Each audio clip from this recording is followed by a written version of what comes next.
docente en este contexto.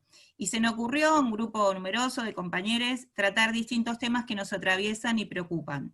La situación en las escuelas en pandemia y la desconexión con nuestros chiques, por qué se producía una agudización de la llamada brecha digital, la necesidad de pensar la escuela articuladamente con el territorio y la comunidad educativa, la urgencia de pedir conexión para nuestros chiques en sus barrios, la necesidad de garantizarles el derecho a esta conectividad, y fue así que contamos ya en este mes y medio que venimos encontrándonos mediante la virtualidad, con la presencia de grandes compañeros, especialistas cada uno en lo suyo, como Claudia Villamayor, que nos acercó su mirada desde la necesidad de articular la educación con la comunicación popular, sobre todo en este contexto. También charlamos con María Eva Kutsovitis sobre cómo exigir se garantice este derecho a la conexión, una charla que nos preparó el terreno, por suerte, al reciente DNU presidencial, que avisora un nuevo y esperanzador horizonte al respecto.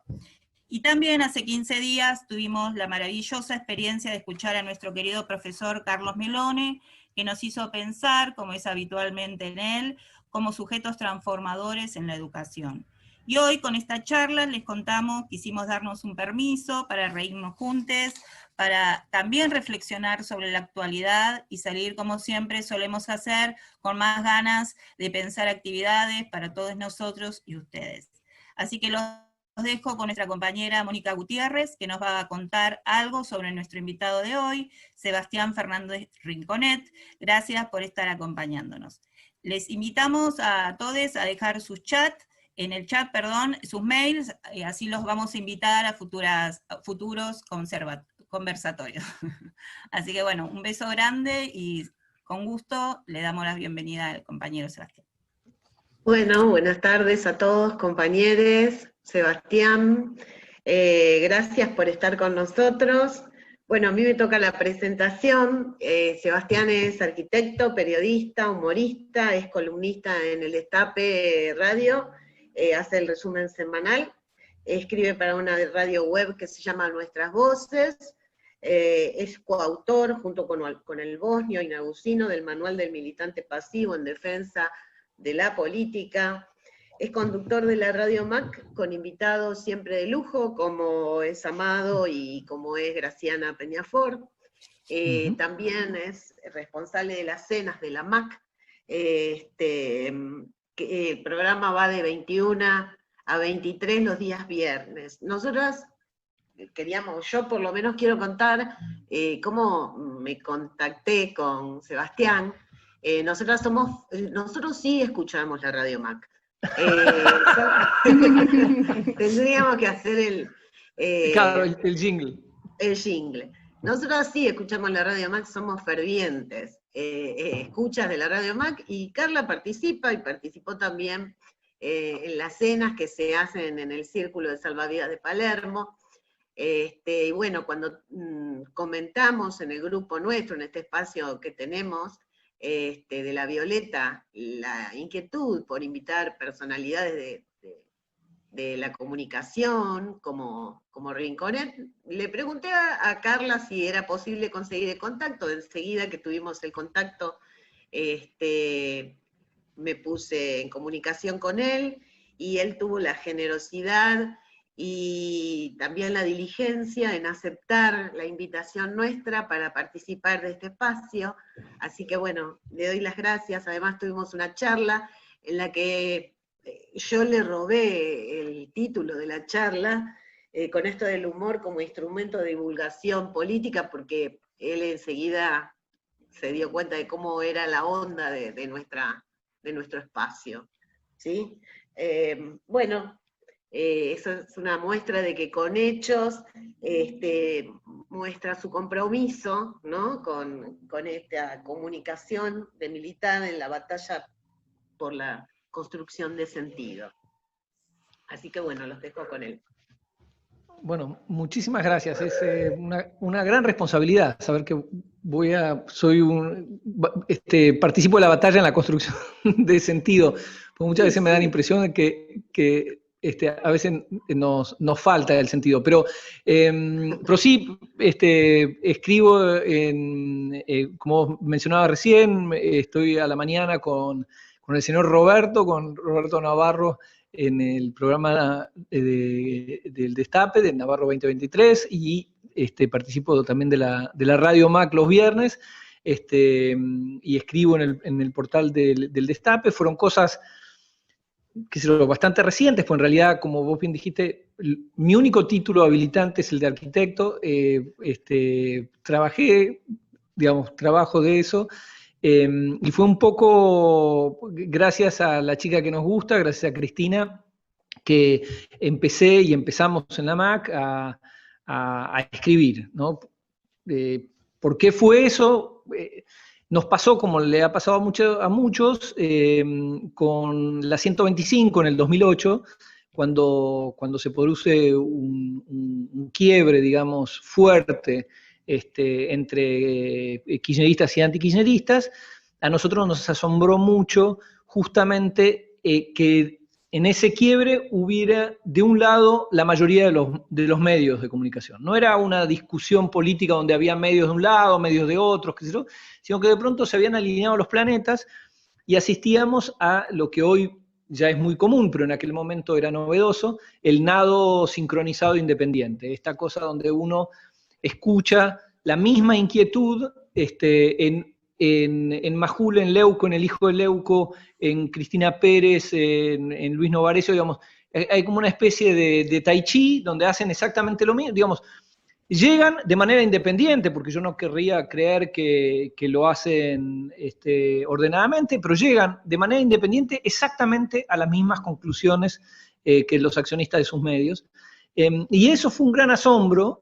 Y bueno, en 2008 era la época también de los blogs, muchos empezamos a escribir, y nosotros por aquella época teníamos un grupito de amigos, teníamos 10, 12, que nos juntábamos a cenar y a conversar de política en una época difícil donde nos echaban a patadas de asados con amigos y de reuniones familiares, porque nosotros planteábamos a veces violentamente alguna duda cuando el tipo de enfrente nos decía que Cristina era una yegua montonera y terrorista que merecía ser ahorcada, y nosotros decíamos, bueno, mirá, nos parece que al menos tendría que tener una instancia de juicio, qué sé yo. Entonces nosotros éramos los violentos, nos decían, pero basta de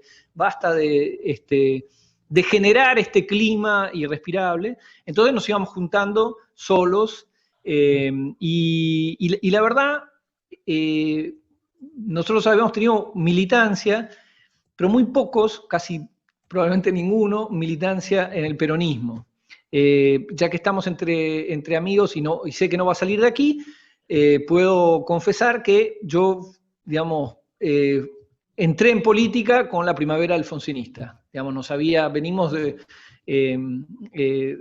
una familia normal, digamos, clase media alta, con lo cual gorila, como se debe. Yo nací en líquido amniótico, mis primeros meses los pasé flotando en líquido amniótico gorila, y para mí, hasta la llegada de Néstor, el peronismo era parte del problema, jamás de la solución. No es que fuera un gorila, no festejaba el golpe del 55, pero me parecía que el peronismo no podía ser eso que el país necesitaba. Nos interesó Alfonsín, el fin de Alfonsín nos alejó de él, Menem nos dejó del otro lado de la vereda. Con la alianza, votamos a la alianza, no esperábamos nada y sin embargo nos defraudó, lo cual ya es una cosa notable, que sin esperar nada nos defraude. Duhalde, con el plan Jefas y Jefes, fue el primer momento de zozobra frente a nuestro antiperonismo, que era como, pero ¿cómo? Che, esto está muy bien, esto es lo que hay que hacer. Y después llegó Néstor. Y los primeros días de Néstor no lo podíamos creer. Es decir, cuando ustedes, no sé si recuerdan, Néstor arranca como una tromba, recibe a las madres, pasa disponibilidad a no sé cuántos generales, llama a generar empleo, empieza exactamente todo lo que pensábamos que se tenía que hacer. Así que con Néstor descubrimos que el peronismo era parte de la solución, y con Cristina, que la conocíamos, a Néstor no, Cristina sí la conocíamos como diputada, fue una especie de enamoramiento. Es decir, Cristina era como, che, esto es lo que, dame más de esto. Pero con la 125 ocurrió que fue más que enamoramiento, fue incondicionalidad. Es decir, en un punto Cobos nos generó incondicionalidad. Cuando vimos lo que ocurría con la 125, con Cobos, cómo esta gente explicaba que se venía un golpe y era razonable que ella renunciara y qué sé yo, ahí surgió la incondicionalidad y empezar a escribir en los blogs. La MAC, la Mesa Autoayuda Acá, nació siendo un blog. Y empezamos a escribir para escribirnos entre nosotros, y se fue llenando de comentarios, de gente que entraba, que comentaba, que refutaba. Y pasó con el blog lo que suele pasar en este país, se nos llenó de peronistas. Y en un momento alguien que comentó dijo, che, tenemos que reunirnos, tenemos que conocernos. Y yo, que vengo de un ambiente corporativo, la primera propuesta que hice fue un desayuno. Claro, lo que yo proponía era un desayuno de trabajo. Incluso con PowerPoint, qué sé yo, no sé. Entonces me llenaron la cara de dedos, me explicaron que yo no había entendido absolutamente nada, y lo que se estaba pidiendo eran cenas, una cena, asado, empanadas, vino, etc. Y ahí surgieron las cenas. Una vez por mes nos juntábamos a cenar, a conversar, y después empezamos a invitar a políticos. Entonces es un lugar informal donde se habla de todo. Gran parte de la concurrencia tiene la solución a todos los problemas del país y tiene además la generosidad de ofrecérselas a nuestros invitados. Así que en general es un ambiente muy, muy razonable. ¿Y qué es lo que nos gustaba? Por encima de todo nos gusta la política. Pero nos gusta la política, más allá de ser psiquiátricamente kirchneristas, nos gusta la política y nos gusta discutir, debatir de política. Y el problema es que la derecha suele tener un discurso antipolítico, y los medios también, donde reemplazan el análisis político por el moralismo selectivo. Es decir, no hablamos de políticas y sus consecuencias, sino de intenciones, de formas. Cristina es ruda, es mala, no sé si recuerdan, hay que escribir estas cosas porque uno las va a olvidar. En el 2016 nos dijeron que un ascensorista de la Rosada se puso a llorar frente a Macri porque Macri lo miró a los ojos. Y era la primera vez en 12 años que lo miraban a los ojos porque Cristina le impedía mirar a los ojos.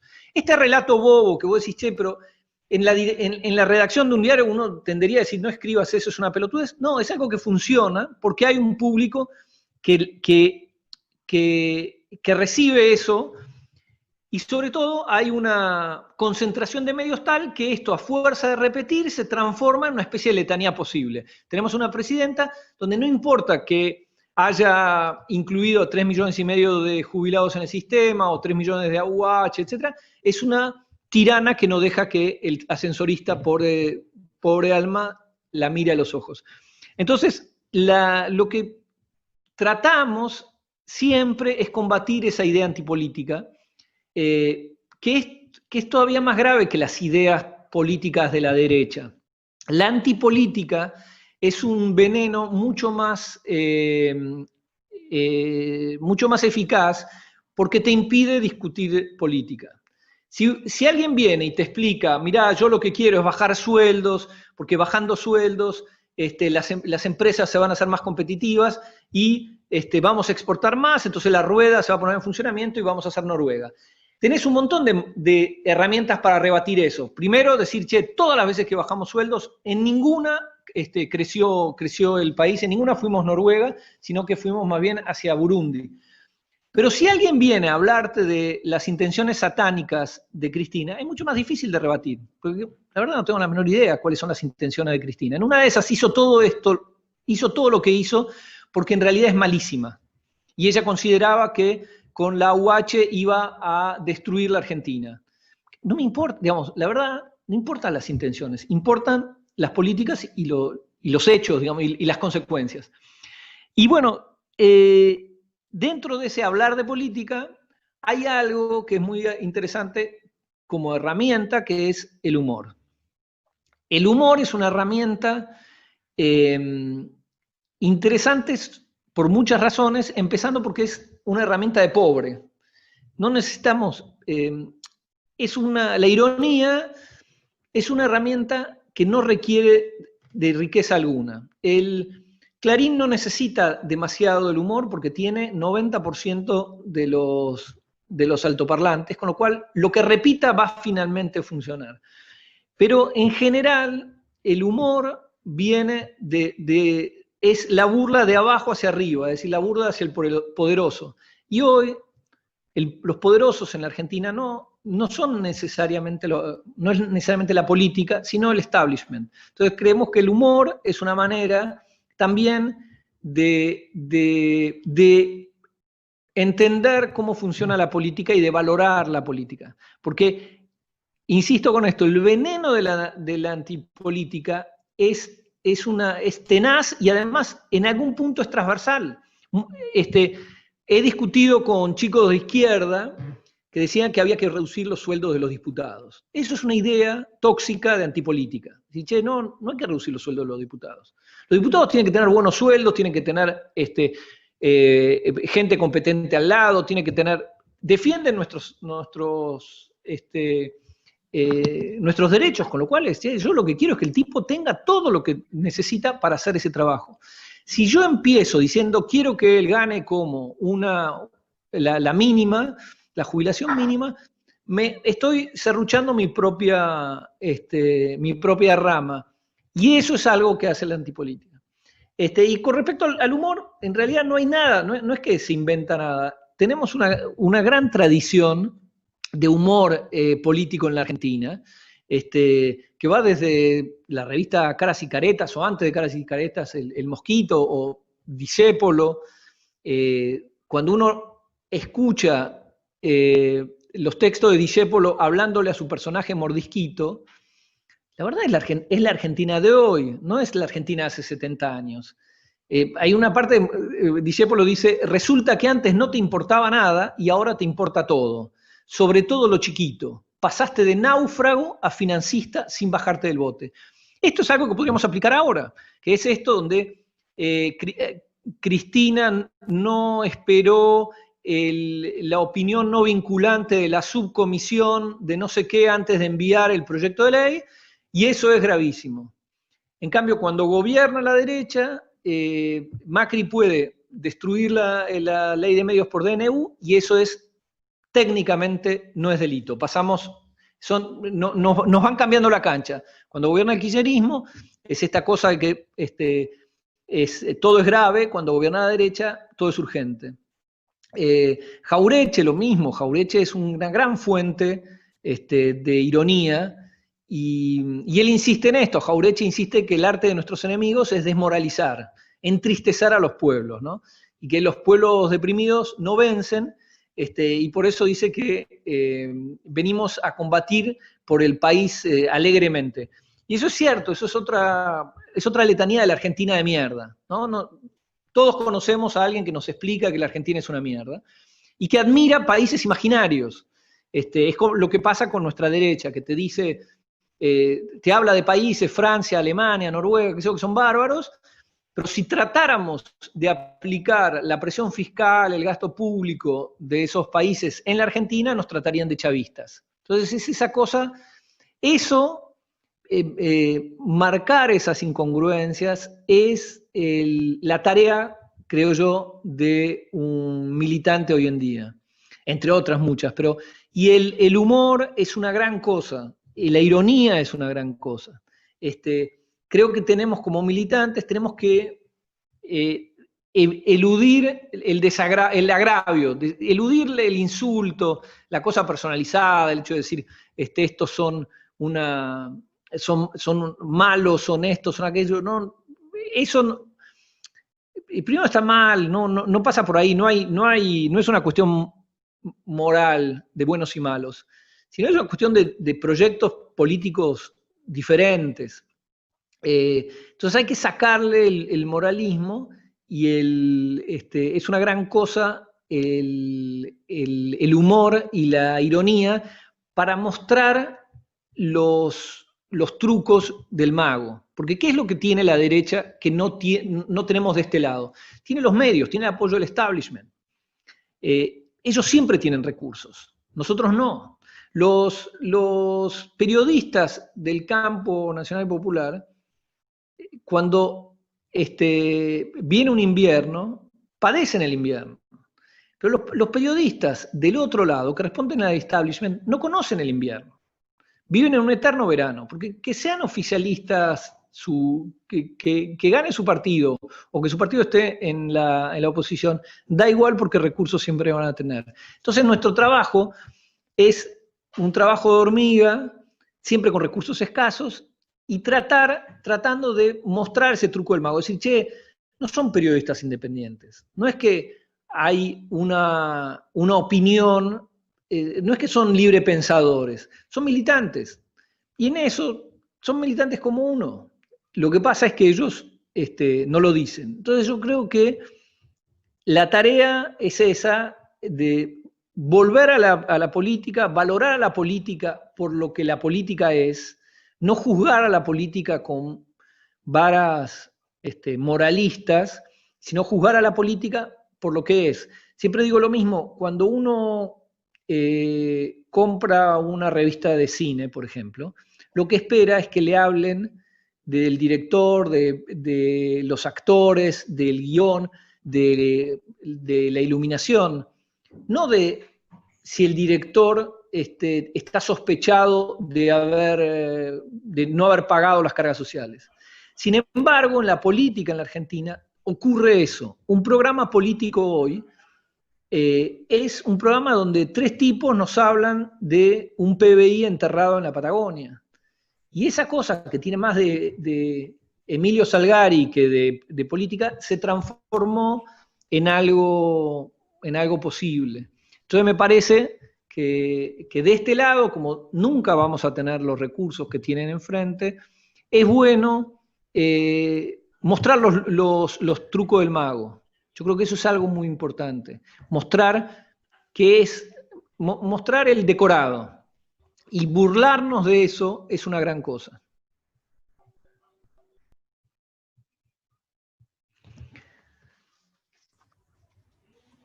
Bueno, vos pensás, Sebastián, realmente que, no sé si como particularidad por ahí de nosotros los argentinos y argentinas, es el humor el que nos está salvando, nos salvó sobre todo los últimos 4 años con Macri presidente.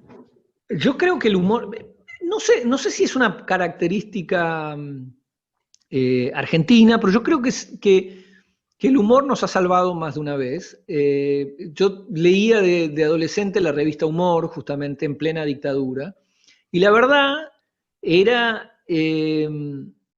salvador. Primero, leer que alguien pensaba como uno. Porque ¿qué es lo que ocurre en estas cosas? ¿Qué es lo que ocurría en la dictadura? En la dictadura nos mostraban una realidad paralela como si fuera la realidad. Entonces, lo más importante era leer una revista donde vos veías la realidad que vos veías, digamos, coincidía con lo que vos veías. Y después, la ironía y la burla es un ácido, destruye el discurso totalizador de esta gente. Así que yo creo, no sé si es algo que nos caracteriza. Es cierto que en Argentina se usa mucho la ironía, pero en todo caso creo que es algo muy benéfico y que lo tenemos que usar y reemplazar sobre todo la indignación, que eso es un problema, la indignación. La indignación La indignación tiene que ver con la pereza, tiene que ver con la inmediatez, ¿viste? Yo siento que si golpeo sobre la mesa y digo, mirá, estos tipos son unos hijos de puta, siento que ese gesto viril sirve para algo, no sirve para nada. A mi indignación se replica la indignación del de enfrente, y no avanzamos en absoluto. Yo por eso creo, la indignación tiene que ver con el moralismo. Yo creo que no hay que indignarse, hay que refutar, hay que burlarse, la burla es muy buena. A mí siempre me gustó el humor a repetición, ¿no? Esta cosa como Mel Brooks, ¿se acuerdan de Superagente 86? Esta cosa de una y otra vez. Entonces, desgastar este discurso de la República, ¿viste? La República y coso, todas estas cosas sirven para quitarle esta especie de máscara de realidad a esta gente, pero siempre, creo que lo dijo Máximo Kirchner, che, el debate es político, no es personal. No es que yo quiero que le pase algo malo a Macri o a la familia de Macri o a Vidal. Quiero que pierdan elecciones. Quiero que no ganen una elección más en este país, eso es lo que quiero. Quiero burlarme de ellos, tirarle cáscara de banana cuando vuelvan a perder, pero que no le pase absolutamente nada. Digamos, no es personal, pero la verdad es difícil porque lo que incentivan los medios más concentrados es el odio personal. Es decir, justamente no debatir política, sino reforzar el prejuicio, que de nuevo tampoco tiene nada de novedoso. Si uno lee lo que escribía la prensa de extrema derecha sobre Irigoyen, ni siquiera sobre Perón, sobre Irigoyen, era feroz. Irigoyen olía a Catinga, Irigoyen pagaba a los negritos, le decían, llenaba la administración de ñoquis, no se llamaban ñoquis en ese momento, pero era lo mismo. Con lo cual no es algo nuevo, pero es algo que tenemos que rechazar, pues es una tentación muy grande indignarse y uno se siente bien. Yo me acuerdo en una cena, una vez hace años vino un político de este lado de la grieta y arrancó diciendo, no sé sobre quién hablaba, Macri o algo, diciendo, bueno, tenemos que entender que es un hijo de puta, y era, no, volvamos atrás, no tiene nada que ver, no sirve de nada, digamos, básicamente. Y solo mantenemos la bobería moralista, digamos. Bien, Roxana y Nadia querían preguntarte o aportar algo. ¿Vas vos, Roxana, primero?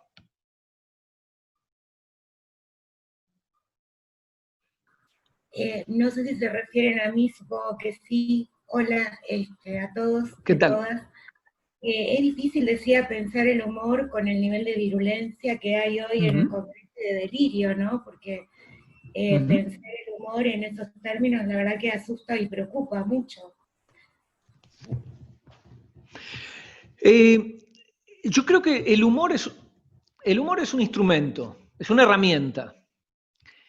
Y yo creo que como tal se puede usar en cualquier contexto, incluso un contexto tan violento como el actual. De hecho, el éxito de la revista Humor en plena dictadura fue el humor. Digamos, el humor no solo le permitió llegar a un cierto público, sino le permitió eludir la censura. A mí me parece que el humor se puede usar incluso en un momento de tanto agravio y tanta violencia, justamente porque sirve para desactivar esa violencia. No sé si recuerdan el debate presidencial, cuando Alberto lo señala un par de veces a Macri, María O'Donnell indica que el dedito, y a partir de ahí se arma el nado sincronizado independiente, donde al otro día hubo un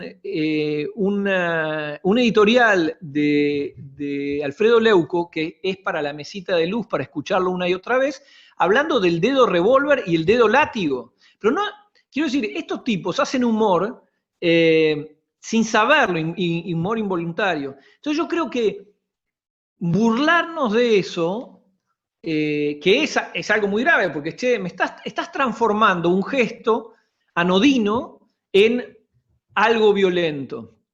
Yo creo que sí se puede, después depende, como todo instrumento, depende del talento de quien lo utilice, pero me parece que es una gran cosa, que es terapéutico, que el humor... yo me acuerdo hace muchos años, al final del alfonsinismo, todo caía a pedazos, y la derecha empezó a ganar, la derecha de Alzogaray empezaba a ganar hasta las universidades, los centros de estudiantes, y en un momento la derecha, el brazo universitario de Alzogaray se llamaba UPAU, arrasó en universidades que eran radicales o peronistas, qué sé yo, y en páginas salió un dibujito de Rudy Daniel Paz, donde se veía a un tipo con morral, pelo largo, el clásico zurdo, llegando a la universidad, y una mesita con 3 chicos lindos, que eran los de Leupau, que le decían, vení, ¿querés que te hablemos de nuestra propuesta? Y el zurdo los miraba y le decía, no, flaco, yo a la universidad vengo a estudiar, a la facultad vengo a estudiar. Y yo me acuerdo que eso fue como una cosa de liberación, donde todos estábamos muertos, diciendo, che, estos tipos nos pasan por encima, y la verdad sirve para eso, sirve para desahogarte, sirve para entender que otros piensan como vos, porque una cosa terrible que tiene esta gente digamos, cuando todos los medios están alineados, es que la impresión es que sos un bicho raro, que vos pensás, solo vos pensás eso. Como dice Cristina, sinceramente, hasta tenemos esos programas de la tarde, como ella dice, que te enseñan a cocinar y a votar bien, ¿no? Es decir, te enseñan a hacer la marmolada, y además, mientras hacen la marmolada, te comentan que la verdad hay mucho negro, planero en este país. Entonces vos terminás de ver un programa que no es un programa político, y llegas a la conclusión de que hay mucho negro planero, que es terrible. Entonces, todo el día te horadan, todo el día te bajan línea. Entonces, descubrir que otro piensa como vos, que otro piensa que el dedo de Alberto es anodino y no es un látigo ni una pistola, y que no hay los verdaderos planeros en este país son los ricos y no los pobres, ayuda. Y creo que ayuda a superar eso. Pero entiendo la pregunta, pues es muy difícil. Recién lo escuchaba a Novarecio, citando a Foucault, y argumentando que él era libre de rechazar, que digamos, que el virus del totalitarismo es más grave que el coronavirus, y te da ganas de golpear la pantalla de la televisión, como hacía mi viejo con Neustadt, ¿viste? Es como decir, pero creo que hay que forzarse en no hacerlo, hay que forzarse en no caer en la tentación de la indignación, que es muy difícil, porque la verdad es como, che, todo el día, ¿viste? Te andan, es esto de jugadores de toda la cancha, se la pasaron los primeros meses operando contra la cuarentena, y cuando aumentan la cantidad de muertos y contagiados, denuncian al gobierno en nombre de la vida, ¿viste? Antes era en nombre de la libertad, estaban en contra de la cuarentena, Cuando ves eso es bien difícil, pero no indignarse, pero es lo mejor. Lo mejor es no indignarse y siempre sacar el debate de lo moral. Estamos con alguien en un asado, el tipo empieza a hablar del PBI choreado, qué sé yo, decirle, mira, la verdad no tengo la menor idea. Lo que sí sé es que hay 3,5 millones de jubilados que antes no recibían nada y hoy reciben la mínima. Lo que sí sé es que hay 3 millones de pibes que reciben la UH. Eso lo sé. El PBI choreado, contame vos si algún fiscal federal terminó por encontrarlo, sería genial, pero siempre volver a lo político y no a lo moral. Porque cuando uno rebate eso, cuando te dicen el PBI choreado, vos decís, sí, pero ustedes tampoco son tan... Che, no. A mí, mi problema con Macri no es lo que sospecho que se afanó. La verdad me da igual eso. El problema con Macri es que dejó un país con más pobreza, más inequidad, más deuda, sueldos más bajos, jubilaciones más bajas. El resto es como, che, me da igual, digamos, no cambia el amperímetro. Bien, Nadia, ¿vas vos? Nadia y Saúl querían preguntar. ¿Qué tal? Estaba, bueno, igual más o menos hablaste de eso recién, ¿no? Pero estaba pensando en lo primero que dijiste, esto que con lo que uno convive cotidianamente, ¿no? De escuchar los insultos, las barbaridades, las terribles cosas que se dicen de los gobiernos kirchneristas, de Cristina, de quien fuere, y que cuando uno pretende replicar eso, queda anulada, digamos. No en el sentido de la capacidad de poder rebatirlo, sino en esto de que está políticamente correcto decir todo lo que ellos dicen, y está visto desde la desquicia o desde el fanatismo, pararse desde un lugar diferente, ¿no? Enseguida primero sos kirchnerista, y después sos fanático, enfermo, negro, cabeza de termo, bueno, todas las cosas que se nos ocurren. Digo, ¿por qué vos creés que está establecido así? ¿Por qué somos funcionales en un punto también a eso, no? Porque digo, muchas veces los que estamos del lado de lo popular terminamos callando, y muchas veces ellos tienen muchas más palabras y agravios y permitimos que pase. Yo creo que lo que pasa es que tenés enfrente al establishment, es decir, tenés enfrente a los tipos más poderosos del país, y cuyo poder no tiene desgaste electoral. Paolo Roca tiene cada vez más poder, no depende no tiene inviernos electorales. Los accionistas de Clarín tienen cada vez más poder y no dependen de ninguna manera de desgastes electorales. Con lo cual tienen un poder de comunicar y de generar sentido común que es muy poderoso. Pero, de nuevo, no es algo de ahora. Yo tenía un tío que quería mucho, que se llamaba Ernesto, murió hace muchos años. Él vivía haciendo changas. Estaba todo el día en el auto, a mí me encantaba porque me llevaba, íbamos a Chacarita a comer choripanes, qué sé yo, era como mi tío que tenía calle.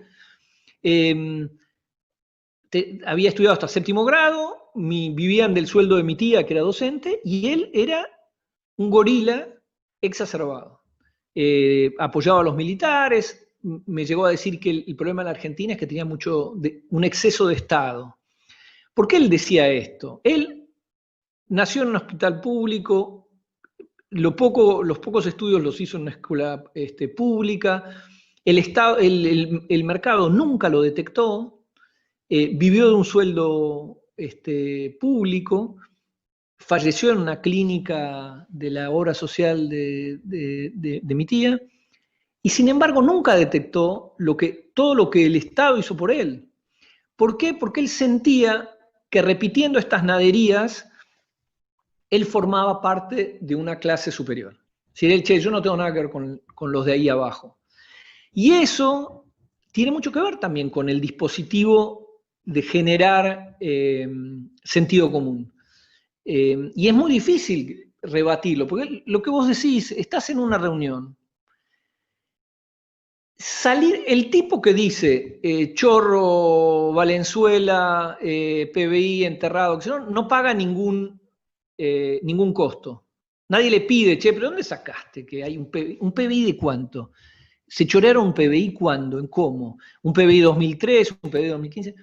En cambio, si vos defendés la gestión de Cristina, estás en una situación súper incómoda, de militante. El que dice que son chorros, asesinos, etc., no es un militante, es un libre pensador. Entonces es bien difícil. No tengo respuesta a eso. Sí sé que todos los gobiernos que ampliaron, que reconocieron derechos populares, que ampliaron, que empoderaron a la popular, recibieron el escarnio público. Irigoyen era un chorro, pero no solo para los conservadores, era un chorro para los radicales, no irigoyenistas. A Irigoyen fueron a saquearle el departamento el día del golpe. ¿Buscando qué? Buscando el PBI. No se diría PBI en ese momento, pero era lo mismo, el escarnio. Es decir, son criminales, huelen a negro, son inútiles. Bueno, este es el precio a pagar por cualquier espacio político que empodera a la popular. No hay posibilidad de no hacerlo. Ojo, no quiere decir que después eso no genere sentido común. Cuando Perón lanzó las vacaciones pagas, fue una calamidad, era ridículo. ¿Cómo le vamos a pagar a la gente para que se vaya a la playa? Es insostenible. Che, bueno, fue sostenible.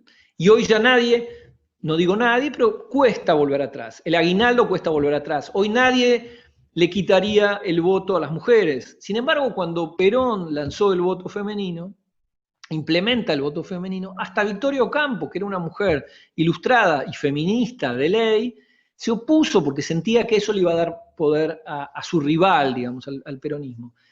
Entonces, hay una ida y vuelta y el empoderamiento de las mayorías logra ir avanzando. Y yo diría que esto de la grieta y la tensión que hay, habla bien de la Argentina. No hay grieta en Paraguay, no hay grieta en Chile, no hay grieta en Uruguay. Y eso habla bien habla bien de nosotros. Quiere decir que hay una popular que no acepta perder derechos. Pese a que tenemos esa letanía que nos ganan a fuerza de ser repetida. Pero yo creo que hay que animarse a hablar. Es un plomo, porque viste, a veces estás cansado, estás en un asado, tenés ganas, no quiero de nuevo. Pero hay que animarse a hablar porque siempre hay más de uno, más de lo que uno cree que piensa de este lado. No es necesariamente que sean militantes, pero que valoren. Yo lo que siempre hablo, tengo amigos gorilas que me dicen que yo soy yo soy un esclavo de lo que diga Cristina, etc. Pero ellos no se sienten esclavos de lo que diga Clarín. Me repiten todas las semanas, me pasan de indignarse con los médicos cubanos, a indignarse con los violadores que van a salir, a indignarse con la reforma judicial que no conocen y le importa nada, cómo se indignaban porque no había conferencia de prensa. Que a mí me encantaba eso. Yo le decía a mis amigos, ¿cuándo te importó el tema de las conferencias de prensa? En tu vida, le digo, nunca te importó. Nunca. Le digo, ¿cuándo fue la última conferencia de prensa que viste? ¿Te importa? Y era, no, pero la República, claro, repiten, pero no sienten que repiten. Bueno, yo creo que hay que como tarea militante tenemos que aceptar a veces pudrir algún almuerzo familiar, algún asado, y rebatir eso. El bosnio, que es otro de los integrantes, nuestro maestro de luz, integrante de la mesa de autoayuda acá, de la MAC, dice que hay que imitar el movimiento feminista. Que el movimiento feminista ha logrado algo fabuloso en muy poco tiempo, es que ciertas cosas sean impronunciables. Ya hay cosas que, la pollerita corta, ella se la buscó, mi peor es nada, bien que le gusta, hay cosas que eso está, es como ya nos autocensuramos. De hecho, viste que hay como una vuelta del otro lado que dice, no, pero es terrible, es una censura atroz. Yo creo que eso se consigue. ¿Cómo se consigue frenar el discurso de machirulo y que todas están atentas? Es decir, vos hablás, mi hija me mira, mi sobrina me mira, y vos estás diciendo algo que te parece buenísimo. Decís, che, me voy a ir con el premio. Y te mira y dice, no entendiste nada. Bueno, eso tiene un costo, que es que, bueno, vos decís, che, pero son súper intensas, no jodamos. Che, la consecuencia es virtuosa para la sociedad. Y yo creo que tenemos que aprender de eso, decir, che, hay cosas que no hay que aceptar. El planero, toda esta cosa de decir los ñoquis, que hay que bajar sueldos públicos, que no hacen nada, no hay que aceptar. No hay que aceptar estas ideas tóxicas, ¿no? Pero es complicado, ¿viste? A veces es eso, querés terminar tu cerveza, irte a casa. Pero bueno, me parece que deberíamos empezar a, a pudrir más reuniones entre amigos y familiares. Bien, estaban anotados Saúl y Mariano, que están por ahí. ¿Quién va primero? A ver. Hola. Hola. Se te escucha, Hola, Saúl. No, yo había comentado esto que hablaba Ringo de lo que era el contexto, y yo me acordaba de una frase que había escuchado que decía que el mejor humor era el humor de los negros y el humor de los judíos, que era porque los que lo habían utilizado para atravesar las peores tragedias. Claro. Y entonces digo, porque alguien decía esto de que cómo hacer justo en este contexto, y yo creo que es al revés, es en este contexto donde más lo necesitamos al tema del humor, pero no perder de vista eso, lo que dijo Rinco, tiene que ser como de la burla, porque si no, si decimos ja, estúpidamente, como nos estamos haciendo nuestro propio circo para atravesar una situación que es una chotada, pero a través de la burla, que siempre es así al más fuerte, creo que es no sé, la única manera que tenemos de entrarle como a través con pocos recursos. Claro, sí, absolutamente. No, y está muy bien hablar del humor judío, es el humor de abajo hacia arriba, es el humor de la víctima hacia el victimario. Cuando yo veo el humor de La Nación, por ejemplo, el humor de Nick, no me causa ninguna gracia, porque es el humor de arriba hacia abajo, es el humor, es despreciar al que menos tiene, o incluso una burla boba, como Nick, que se burlaba del gato de Menem, que tenía un gato, y es como, che, eso no tiene ninguna, no aporta absolutamente nada, pero efectivamente, como vos decís,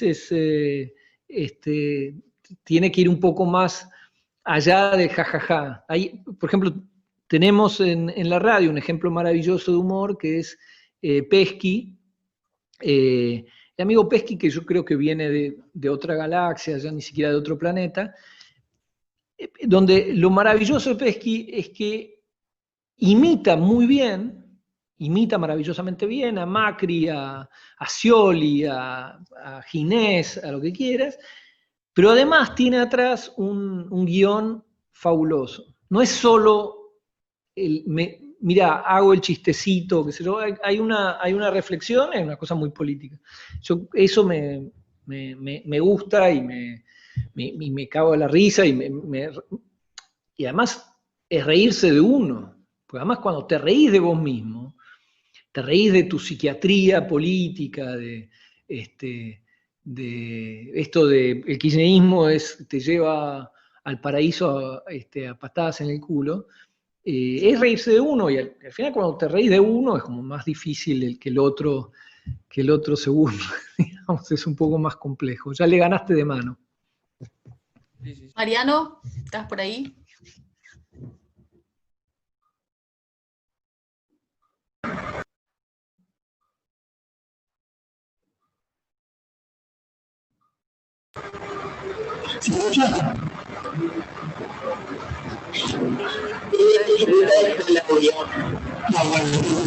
No se escucha, Mariano.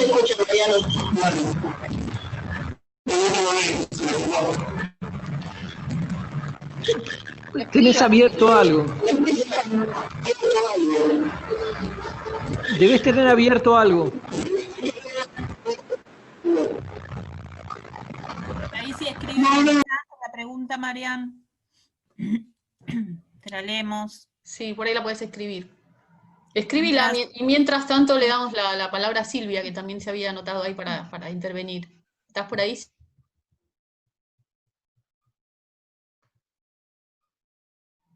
Ya se arrepintió. O Tulio, también estaba Tulio por ahí que quería agregar algo. ¿Tampoco está? ¿No? Sí, está Tulio, pero no tiene activado el micrófono. Ah, no tiene activado el micrófono. A ver, espera que lo encuentro. Lo encontramos. Tulio, ¿estás por ahí? Acá.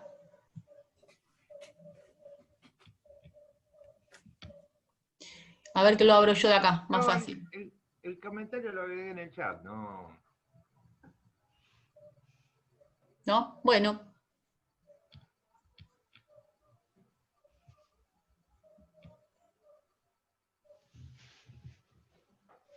Bueno, voy a aprovechar yo entonces para preguntar. Algo que me llama la atención cuando veo el diálogo. Yo te sigo en Twitter,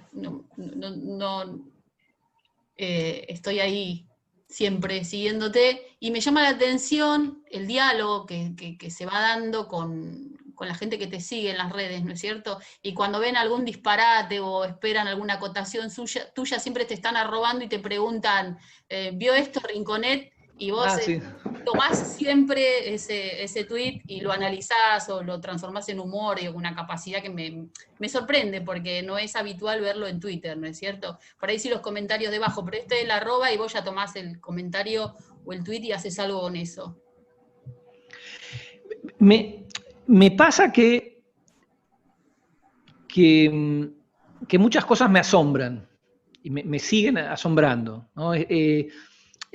La realidad paralela, esto que explicar cómo, por ejemplo, lo que vemos hoy, el envío de una ley, que es el proyecto de reforma judicial, el presidente envía al Congreso un proyecto de reforma judicial que es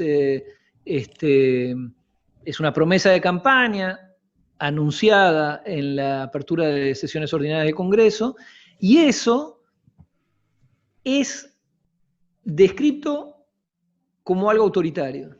Es maravilloso, a mí estas cosas me fascinan. Entonces, trato siempre de explicar mi asombro, de decir, pero, entonces, enviar un proyecto de ley es autoritario, entonces, ¿cómo sería lo no autoritario? Y me pasa que soy un esclavo del discurso lógico. Me hace ruido cuando empiezan a tener como una... ¿Viste? Siempre siento que están más enemistados con el discurso lógico que con Cristina. Entonces esas cosas me fascinan, y ya hay como una especie de chiste interno donde me dicen, esto lo guionaste vos. Cuando alguien de la oposición dice que esto, por ejemplo, que el oficialismo usa su mayoría para votar sus proyectos. Esto es maravilloso. A mí confieso que estas cosas, cuando alguien lo dice seriamente, me parece increíble. Porque además lo dice, lo argumenta, vos decís, pero ¿cómo sería entonces? El que tiene la mayoría vota los proyectos de la minoría, ¿cómo se hace? Por supuesto, todo esto es una fantochada. Me pasa con los radicales, ¿no? Mis amigos radicales, que cuando gobierna el kirchnerismo, es lo que decíamos antes de Discépolo, ¿no? Gobierna el kirchnerismo, están enloquecidos con las formas. Gobierna Cambiemos. Mis amigos radicales estaban debajo de una piedra y consideraban que no, bueno, técnicamente no es delito. Pero efectivamente hay algo que me pasa, que es que me asombran las cosas, me asombran muchas cosas, y trato de transmitir ese asombro de la manera más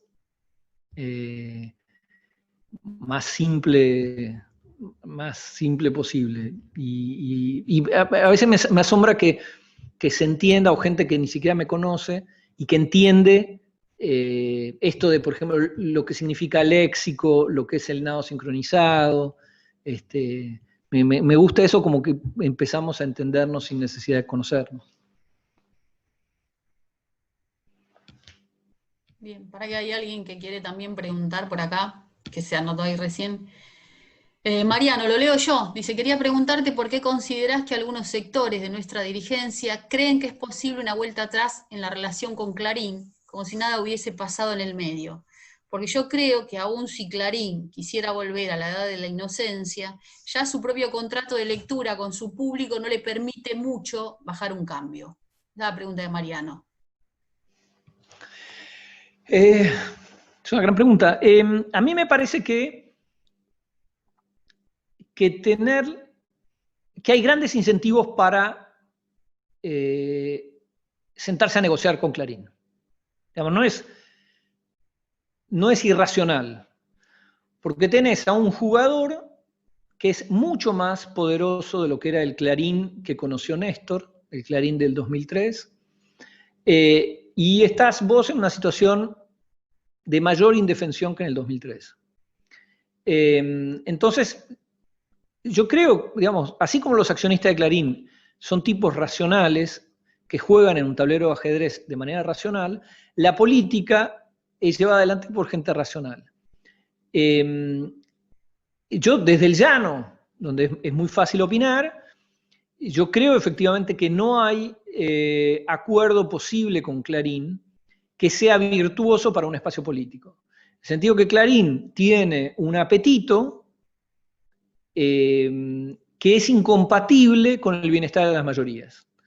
Entonces, tarde o temprano, lo que ocurre, que es lo que ha ocurrido siempre, ¿por qué Clarín no quería que fuera Cristina? Clarín quería que fuera Néstor, para que Néstor tuviera un segundo periodo, fuera un patorrengo, pudiera desgastarlo y pasar al próximo. El hecho de ir con Cristina cambia esa situación, no había patorrengo, y Clarín ya en ese momento quería Telecom. Pero, ojo, hay un incentivo muy razonable, más allá de la política, de cerrar con Clarín, es algo individual. Es decir, los funcionarios son gente normal. El tipo sabe, tiene el ejemplo de, por ejemplo, Amado. Amado lo íbamos a visitar a Ezeiza. Los primeros meses los pasó en una cárcel de alta seguridad. Es decir, estaba al lado de capos narcos, con todas sus cuentas embargadas. Digamos, él se la banca porque es un súper militante y no se quebraba. Pero alguien que no tiene esa cuota de militancia, es bien difícil que no tenga miedo, que no sienta miedo, decir, che, yo no quiero pasarme 10 años yendo y viniendo de Comodoro Pi, o no quiero pasar 3 años en Cana viendo a mis pibes en el patio de una cárcel. Entonces hay muchos incentivos para sentarse a negociar, y hay muchos incentivos para creer que se puede. De hecho, el gobierno de Néstor fue un gobierno con Clarín. Alberto solía decir como jefe de gabinete que era el gobierno de la opinión pública. Y la verdad, cuando uno está en buen acuerdo, con un gobierno está en buen acuerdo con Clarín, es el gobierno un poco de la opinión pública. El problema es que en 2003 tenía una lógica, Clarín estaba muy, muy golpeado, le habían especificado las deudas y le habían dado la ley Clarín que lo protegía de sus propios socios extranjeros, y aspiraba a Cablevisión Multicanal, la fusión. Con eso está bien. Lo que hoy exija Clarín es imposible de dar. Entonces yo creo, pero bueno, con la facilidad que me da no estar en el gobierno, creo que es un error esperar, que es un error creer que hay un camino medio virtuoso para Clarín y para un gobierno que aspira a beneficiar a las mayorías. Pero insisto, enfrentarlo tiene enormes costos, como lo vemos hoy y como lo vimos en los últimos 4 años. No sé si alguien quería preguntar algo más. Nadia, ¿otra vez? ¿Cómo? Pregunto. ¿Cómo hacemos para salir del campo de juego de ellos? Porque la agenda la ponen siempre ellos y nos tienen a nosotros hablando de las cosas que ellos quieren. Mira, yo creo que si el otro tiene 90% de los altoparlantes, es muy difícil que no hablemos de lo que quieren que hablemos. Por más que no hablemos del PBI choreado, por más que no hablemos de el pobre abuelo al que la maléfica Cristina impidió, qué sé yo, por más que no hablemos de eso, va a ser la agenda, porque manejan la agenda, pues la hacen la agenda. Entonces yo creo que a mí me parece que está bien que hablemos de eso, está bien, de hecho el humor muchas veces es más reactivo que proactivo, reacciona, volvemos a Mordisquito, digamos, Discépolo reacciona frente a ese sentido común. Eso a mí no me parece mal. Primero por lo que decía antes, hagamos lo que hagamos, el tema ya está, como está lanzado, y me parece que está bien que hablemos de eso, está bien que nos burlemos de eso, está bien que mostremos los hilos del mago. Además, en paralelo, hay que comunicar lo que ocurre, que es algo que siempre repite Roberto Navarro, que es que el gobierno hace muchas cosas bien, las debería comunicar más. Yo estoy de acuerdo que el gobierno debería comunicarlo más, pero desde esa estructura poderosísima del Estado Nacional, decir, logré un buen acuerdo con la deuda, pim, lo comunico, le estoy entregando medicamentos gratis a los jubilados del PAMI, lo comunico, vamos a fabricar la vacuna, lo comunico. Hay una idea de gobierno que pareciera ser reticente a esa comunicación, como, esa comunicación puede tener efectos colaterales negativos, no lo sé. Me parece que no, que es bueno. Yo creo en la comunicación, creo en la épica de la comunicación, y creo cuando tenés enfrente los medios que hoy tenemos, que está todo el día operando en contra, es bueno comunicar las cosas buenas. Pero volviendo a la primera pregunta, a mí me parece que ya tienen visibilidad. Los esperpentos de ellos están condenados a ser visibles. Las manifestaciones, los banderazos son siempre exitosos, por más que vayan 4. Son siempre exitosos, porque te toman de abajo, del zapato, un cordón, ¿viste? Qué sé yo, no importa. Entonces, que hablemos de eso no le da mayor entidad, pero sí permite mostrar los hilos detrás. Eso siempre es bueno. Bueno, quiero hacerte una pregunta yo. ¿Cómo interpretaste la barbaridad que dijo Duhalde el otro día, como vocero de Clarín, como... Es difícil saber, porque Duhalde es difícil. Yo creo que Duhalde es alguien que cree, tiene incentivos para crearlo, por supuesto, pero que cree en algo, en una idea imaginaria que es esta gran mesa. Una gran mesa donde nos sentamos todos, donde se sienta Clarín, Techín, etc. Y se solucionan los temas. Y esto, como por fuera de lo electoral. Él siempre le gusta decir, bueno, no, habla mucho del consejo, un consejo social, ¿viste? Yo creo que es un hombre de las grandes corporaciones, es un hombre de Clarín, es un hombre de Techín, y en ese sentido él avanza con esto. No tiene nada que ver, es ridículo pensar que está gagá y por eso lo dice. Si uno está gagá lo puede decir una vez, ya lo ha dicho 4 veces, insiste con el tema, con lo cual yo creo que él primero se siente a gusto en una idea de crisis que se resuelva por fuera de lo electoral, porque él sabe que electoralmente no tiene ningún peso, y cree, erróneamente, pero lo cree, que él puede ser un piloto de tormenta. Es decir, llegada esa tormenta que se soluciona por fuera de lo electoral, como ocurrió en 2002, él sería un candidato a pilotear ese barco que resuelve sentándose de nuevo con Techín, Clarín, la iglesia, lo que fuera. Yo creo que pasa por ahí el tema. Es un disparate, no solo es un disparate, pero genera ruido. ¿Qué es lo que están haciendo los medios hoy? Generar ruido. Tener ruido permanente. Es una radio que está todo el día taladrándote la cabeza, y no importa qué, es médicos cubanos, ya no sé si son los médicos cubanos violadores que mataron a Nisman o la reforma judicial que va a hacer que me roben respiradores, no sé bien, pero estoy indignado. Duhalde es funcional a eso, digamos. Mario, ¿está por ahí? Mario, ¿estás? Que está ahí agregando un comentario. A ver si lo encuentro yo por acá.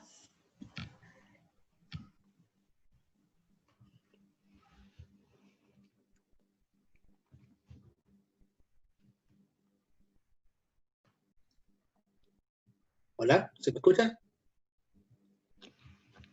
No se te ve, pero se te escucha. Sí, estoy medio oscuro, ¿no? Pero no tengo luz acá donde sí. No importa.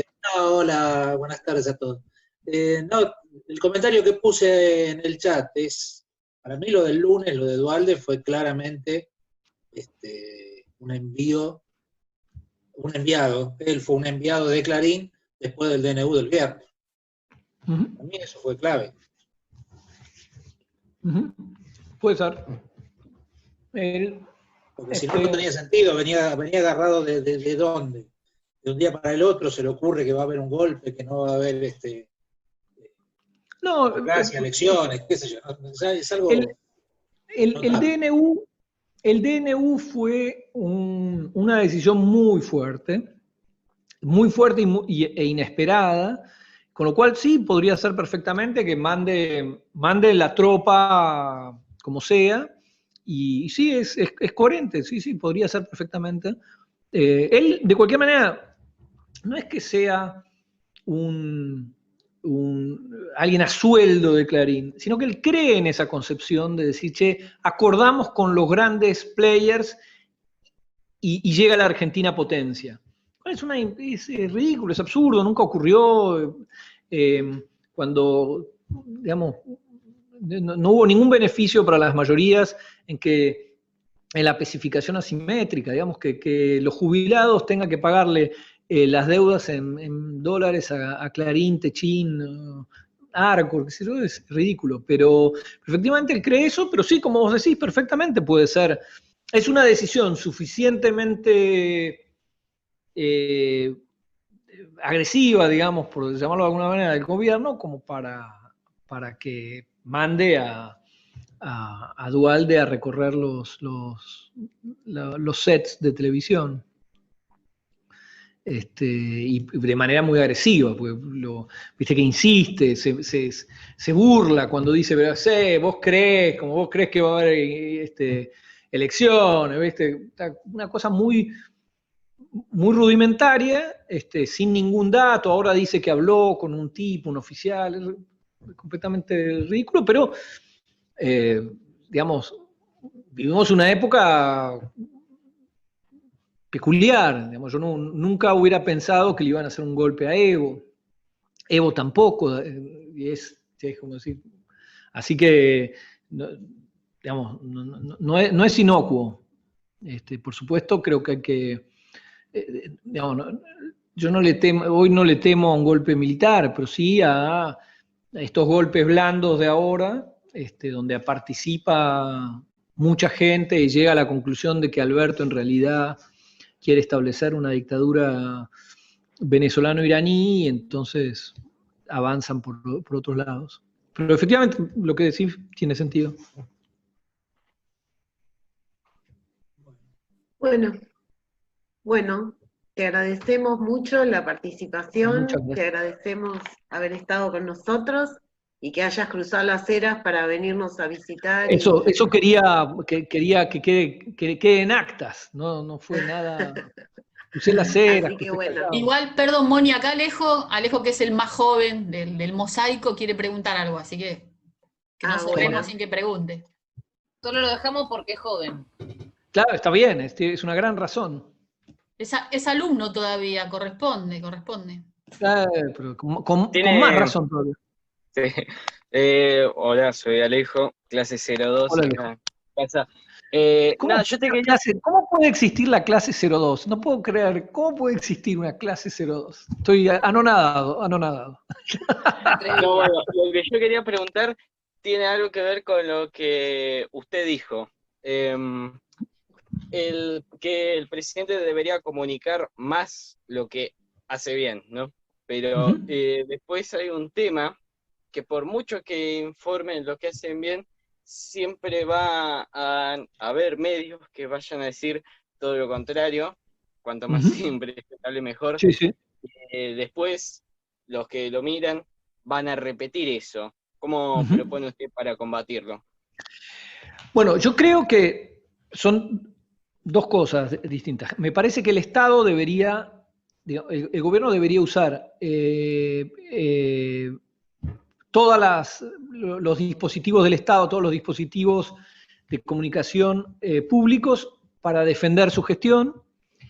Pero además, independientemente de eso, hay algo que es estructural, que es la concentración feroz que existe en la Argentina, ya no solo de medios y comunicación. Es lo que Macri, con un simple DNU, generó una concentración tal que no existe, digamos, no solo no existió nunca en nuestra historia, no tiene no hay una comparación en ninguno de los países serios que esta gente pide imitar, una concentración tal de comunicación y medios. Entonces creo que hasta tanto no se resuelva eso, tenemos enfrente a un titán, y que es muy difícil combatir a un titán. Se lo combate, es más fácil cuando tenés un buen resultado electoral, pero cuando llega el invierno, y el invierno siempre llega, el titán sigue siendo tan titán. Y eso es un problema. Digamos, hay algo, tenemos que sentarnos a conversar sobre qué clase de democracia queremos, y una democracia con posiciones dominantes tan amplias es a la larga probablemente inviable. Y lo vemos hoy, la componente Clarín, Poder Judicial, es como se va más allá de todo esto. Entonces, para mí son dos cosas. Hoy, yo jugaría el partido con los jugadores que tenemos, pero con todos los jugadores, es decir, comunicar mucho más, pero también tenemos que pensar que no se puede seguir jugando con la cancha tan inclinada.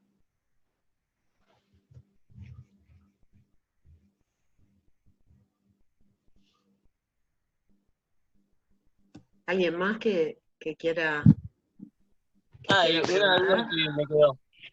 Una duda que me quedó. Cuando usted dice titán, ¿se refiere a los medios o al mismo presidente? No, a los medios. Es decir, el Estado es un titán, pero el gobierno,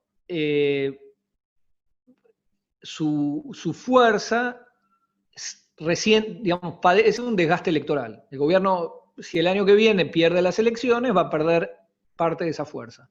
El titán que tenemos enfrente, el titán, en este caso Clarín, pero el establishment en general, es un titán que no padece desgaste electoral. Entonces, se va haciendo cada vez más poderoso por lo que logra obtener del Estado a través de los aprietes que lleva adelante, mientras que el poder político se desgasta electoralmente. Pero al titán que me refería es, en este caso, a Clarín.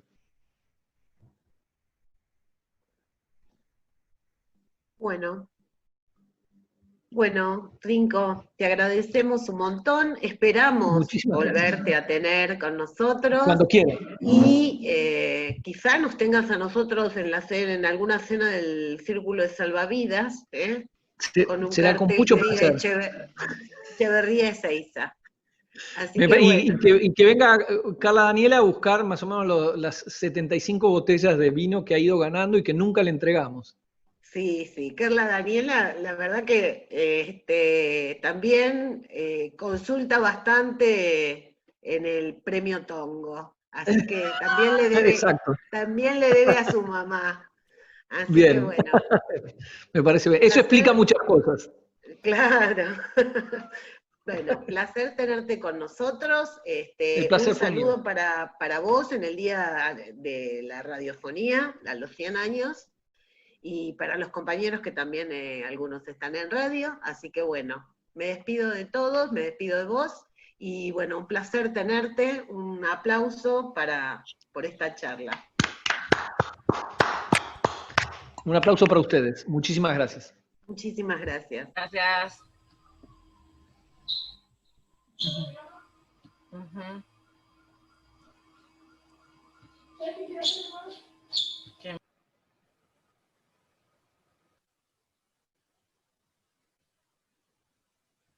No dice la computadora.